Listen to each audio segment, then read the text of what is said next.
আসসালামু আলাইকুম সবাইকে। আজকে আবার একটি নতুন রেসিপি নিয়ে আপনাদের মাঝে চলে আসলাম। আজকে রান্না করব তেলাপিয়া মাছ দিয়ে সবজির একটি তরকারি। এজন্য তেলাপিয়া মাছগুলো লবণ হলুদ দিয়ে কিছুক্ষণ মেখে নেওয়ার পর এই যে এভাবে ভেজে নেব।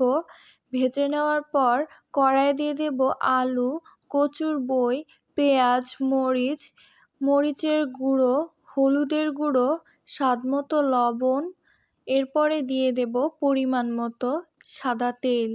দিয়ে দেওয়ার পর হাতের সাহায্যে খুব ভালোভাবে মেখে নিয়ে আবার এর মধ্যে দিয়ে দেব আদা রসুন জিরা বাটা মিক্স দিয়ে এখন খুব ভালোভাবে এগুলো কিছুক্ষণ মিশিয়ে নেব।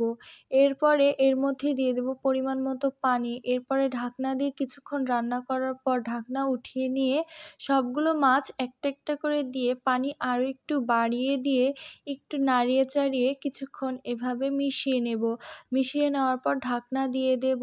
এরপরে চুলার আঁচটি বাড়িয়ে দিয়ে এই যে দেখুন পানি শুকিয়ে গিয়েছে এবং নিচে পোড়া পোড়া হয়েছে। এরপরে নামিয়ে নিলে হয়ে যাবে আমাদের তেলাপিয়া মাছ দিয়ে সবজির তরকারি।